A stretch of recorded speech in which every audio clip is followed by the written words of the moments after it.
नमस्कार दोस्तों, स्वागत है आपका द न्यूज लॉन्चर के इस यूट्यूब मंच पर। दोस्तों, राहुल गांधी समाज के अलग अलग वर्गों के साथ सीधा सीधा राबता कायम करने की कोशिशों में लगातार बने रहते हैं। सियासत अपनी जगह और समाज के विभिन्न वर्गों से जुड़ने की कवायद अपनी जगह। आमतौर पर राजनेता ऐसा तब करते नजर आते हैं जब चुनाव होता है। चुनाव दिल्ली में भी है, लेकिन ऐसा नहीं है कि राहुल गांधी चुनाव के वक्त ही जुड़ रहे हैं। ताजा मामला राहुल गांधी के दिल्ली की सब्जी मंडी पहुंचने का है। वो सब्जी मंडी पहुंचकर सब्जियों के भाव पता कर रहे थे, उसका रेट पता कर रहे थे। और रेट पता करने के दरमियान सब्जी बेचने वाले दुकानदार भाइयों के साथ साथ जो वहां उपभोक्ता पहुंच रहे थे, जो महिलाएं या पुरुष वहां सब्जी की खरीदारी के लिए पहुंच रहे थे, उन सब की परेशानियों से भी रूबरू हो रहे थे। वैसे राहुल गांधी का यह अंदाज नया नहीं है। कभी धान बोने चले जाते हैं तो सत्ता पक्ष को लगता है कि अभी धान बो रहा है, आगे चल के धनिया ना बो दे। कभी वो आनंद विहार रेलवे स्टेशन पर कुली का काम करते हुए भी नजर आते हैं। कुली लोगों की, कुली वर्ग जो रेलवे में सहयात्री के तौर पर अब नामांकित है, सामान पहुंचाने का, प्लेटफॉर्म से लेकर बाहर तक सामान पहुंचाने का काम करते हैं, उन लोगों की समस्याएं भी जानने पहुंच जाते हैं। कभी वो मोटरसाइकिल मैकेनिक का काम करते हुए दिख जाते हैं, कभी ट्रक ड्राइवरों के साथ जाकर उनकी समस्याओं से रूबरू होने की कोशिश करते हैं, कभी कोटा से लेकर दिल्ली के मुखर्जी नगर तक चाय पीते हुए यूपीएससी, एसएससी और इंजीनियरिंग मेडिकल की तैयारी करने वाले छात्रों के साथ अपना राबता कायम करने की कोशिश करते नजर आते हैं। कई अलग अलग रूप और कई जगह राहुल गांधी के लोगों से जुड़ने की कोशिशों को लोगों ने अलग अलग रूप में देखा। झारखंड में तो वो भी दिखा जब एक व्यक्ति अपना छोटा सा प्यारा कुत्ता लेकर पहुंच गया और उस कुत्ते को भी वो बिस्किट खिलाते हुए नजर आए। वैसे इस देश में ऐसे ऐसे नेता भी हैं जो राहुल गांधी यदि अपने कुत्ते को बिस्किट खिला देते हैं तो पार्टी छोड़कर ही चले जाते हैं, और फिर टेलीविजन इंटरव्यू में कहते भी हैं कि कुत्ते को बिस्किट खिला रहे थे इसलिए हम चले गए। लेकिन सब्जी मंडी में राहुल गांधी कुत्ते को बिस्किट खिलाने नहीं गए थे। सब्जी मंडी में Rahul Gandhi Indian middle class, जी हां, जिसको साहित्यकारों की भाषा में the great Indian middle class कहते हैं, उस मिडिल क्लास की समस्याओं से रूबरू होने के लिए गए थे। लेकिन मिडिल क्लास तो आजकल एक नई समस्या में व्यस्त है। मिडिल क्लास की सबसे बड़ी समस्या आजकल नौजवान, बड़े, बच्चे, बुजुर्ग, सबका एकमात्र एजेंडा आजकल दिखाई देता है, जो व्हाट्सएप यूनिवर्सिटी के अंकल आंटी से लेकर हर घर तक दिखाई देता है। एक ये कि नए नए पोर्टेबल बाबा को देखकर मनोरंजन करें। दूसरा ये कि सुबह से शाम तक 1.5-2 GB डेटा जो प्रतिदिन मोबाइल में मिलता है उसे खर्च करें।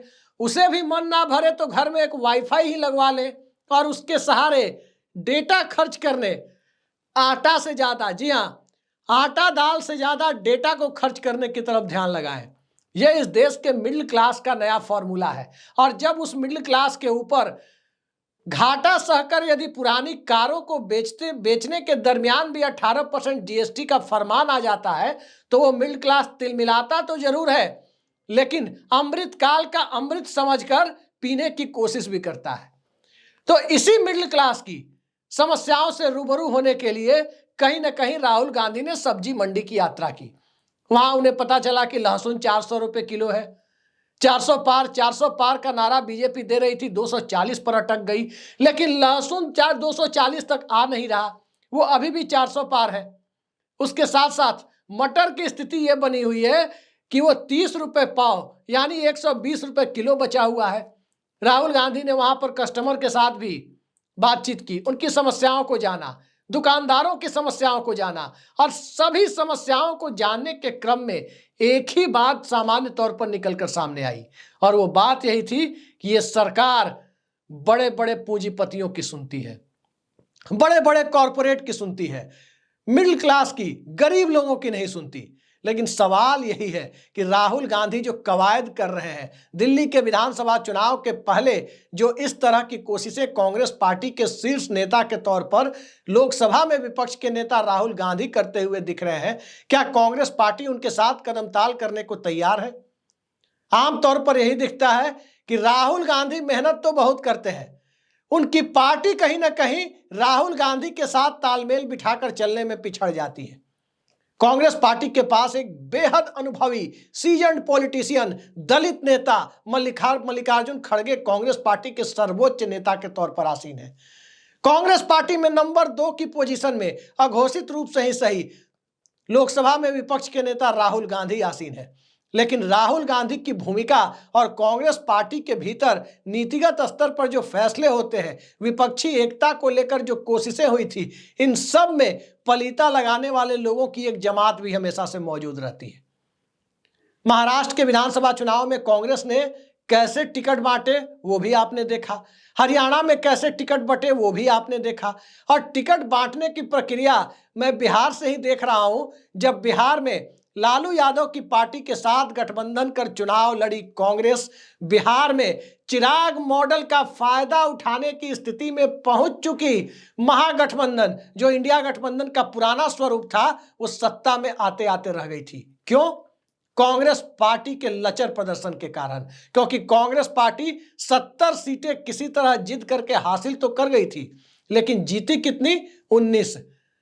वहां कोटा सिस्टम चल रहा था, और अन्य राज्यों में भी कांग्रेस पार्टी में कोटा सिस्टम, अघोषित कोटा सिस्टम चलता है। अमुक राजनेता के 4 चाहने वाले उनको टिकट, अमुक राजनेता के प्रदेश अध्यक्ष के 4 चाहने वाले उनको टिकट, प्रभारी के चाहने वाले के अलग टिकट, दिल्ली के 4 महासचिव हैं उनके चाहने वाले के अलग 4-4, 5-5 टिकट, और इसी टिकटों की बंदर बाट में कांग्रेस पार्टी की दुर्दशा होती रहती है। मध्य वर्ग ये कहता तो है कि राहुल गांधी उनकी समस्याओं को गंभीरता से सुनते हैं। गरीब तबका, बीपीएल, एपीएल इस बात की तस्दीक तो करता है कि राहुल गांधी हैं जो उसकी समस्याओं के प्रति संजीदा हैं। चाहे वो कुली वर्ग हो, चाहे वो बूट पॉलिश करने वाला तबका हो, चाहे वो स्टूडेंट का तबका हो, चाहे वो बाइक मैकेनिक हो, चाहे वो ट्रक ड्राइवर हो, चाहे वो सब्जी बेचने खरीदने वाले हो, सब्जी। और इन सब के साथ साथ एक वो तस्वीर भी आई थी जब दिल्ली की सब्जी मंडी से एक बेहद बुजुर्ग व्यक्ति, जवानी में ही बुजुर्ग सा दिखने वाला, बुजुर्ग नहीं बल्कि जवानी में ही बुजुर्ग सा दिखने वाला व्यक्ति अपनी समस्याओं को एक न्यूज पोर्टल से बात करते हुए जब रो बैठा, तो राहुल गांधी ने अपने घर पर ससम्मान बुलाकर उन्हें अपने साथ खाना खिलाया था। लेकिन सियासत इतनी क्रूर होती है, इतनी निर्मम होती है, जहां तमाम कवायदे एक तरफ और राजनीति की सबसे बड़ी हकीकत एक तरफ। वो हकीकत होती है आपकी सांगठनिक क्षमता, वो हकीकत होती है सांगठनिक क्षमता के साथ साथ क्षेत्रीय नेतृत्व का उभारा जाना, और उस हकीकत में एक बड़ा रोल होता है सांगठनिक क्षमता, रीजनल प्लेयर्स यानी क्षेत्रीय छत्रप का उभारा जाना, और राष्ट्रीय नेतृत्व के मार्गदर्शन में चीजों का मजबूती से चलना। इस बात से हम इनकार नहीं कर सकते कि भारतीय जनता पार्टी ने एक प्रॉपर चैनलाइज तरीके से चीजों को व्यवस्थित कर रखा है, ऊपर से नीचे तक। कांग्रेस पार्टी में ऊपर की यूनिट कुछ और सोच रही है, नीचे कुछ और सोच रहे हैं। राहुल गांधी के सामने फोटो खिंचवाने वाले कार्यकर्ताओं की पूरी फौज जहां हेलीकॉप्टर उतरे, जहां गाड़ी रुके, जहां राहुल गांधी दिखाई दे, वहां खड़ी हो जाती है। लेकिन जैसे ही हेलीकॉप्टर या गाड़ी राहुल गांधी की निकल जाए धूल उड़ाते हुए, उसके बाद कांग्रेस के कार्यकर्ता राहुल गांधी के साथ खिंचाई हुई फोटो को लेकर के सोशल मीडिया में, फेसबुक, ट्विटर, इंस्टाग्राम, जगह जगह लगाते हुए नजर आते हैं। यही पार्टी कांग्रेस पार्टी बनकर रह गई है, और इसी पार्टी के नेता के तौर पर जनता के बीच व्याप्त गुस्से को मुद्दा बनाते हुए राहुल गांधी के नेतृत्व में, अघोषित नेतृत्व में ही सही, कांग्रेस पार्टी ने और इंडिया अलायंस ने भारतीय जनता पार्टी को बहुमत से 32 सीट नीचे रोक दिया था। लेकिन जरा देखिए, हिमाचल में कांग्रेस की सरकार थी, नहीं रुकी थी। दिल्ली में सब्जियों की सबसे ज्यादा सप्लाई हिमाचल प्रदेश से होती है, वहां कांग्रेस नहीं बीजेपी को रोक पाई, सत्ता में रहते हुए नहीं रोक पाई। उत्तराखंड में नहीं रोक पाई, कर्नाटक में सत्ता में रहते हुए नहीं रोक पाई, तेलंगाना में सत्ता में रहते हुए बीजेपी को बराबरी पर आने से लोकसभा में नहीं रोक पाई, और मध्य प्रदेश, छत्तीसगढ़ की तो बात छोड़ ही दे, उड़ीसा, गुजरात की बात छोड़ ही दीजिए, 4 राज्यों को मिलाकर कांग्रेस पार्टी ने 4 सीटें भी नहीं जीती। ये हालात बने हुए थे, अन्यथा नरेंद्र मोदी के नाम के साथ पूर्व प्रधानमंत्री लग चुका होता। जनता और मध्य वर्ग दुनिया में जिस किसी भी क्रांति, लोकतांत्रिक क्रांति, अहिंसक क्रांति, इन सब का जिक्र होता है तो मध्य वर्ग की भूमिका का जिक्र होता है। उस मध्य वर्ग के बीच छात्र, नौजवान, अल्पसंख्यक, किसान, सब्जी बेचने वाले, कामगार वर्ग, सबके बीच राहुल गांधी पहुंचते हैं। लेकिन उस पहुंचने के बाद की परिस्थितियों को, जो संगठन को जोड़े रखना होता है, वो काम नहीं हो पाता। लेकिन कोशिशें शानदार है और दिल्ली में इन कोशिशों का चुनावी रूप से कोई फल मिलेगा पक्के तौर पर हम इसकी भविष्यवाणी नहीं कर सकते। लेकिन राहुल गांधी की जो छवि बनी है, उस छवि के इर्द गिर्द कांग्रेस के लोग कितना फायदा उठा पाएंगे, इस पर अभी भी प्रश्न चिन्ह है। सत्ता आज की तारीख में निर्मम हो चली है। सत्ता आज की तारीख में पूरी तरह से कॉरपोरेट के हाथ का खिलौना बनती हुई दिखाई दे रही है। तो कॉरपोरेट के हाथ का खिलौना बन चुकी सत्ता के दौर में कोई तो मध्य वर्ग के जख्मों पर मरहम लगाने की कोशिशें करता हुआ दिखाई दे रहा है। कोशिशें ही सही, लेकिन दिखाई तो दे रही है। आगे आगे देखिए और क्या क्या दिखता है। आज के लिए इतना ही। नमस्कार।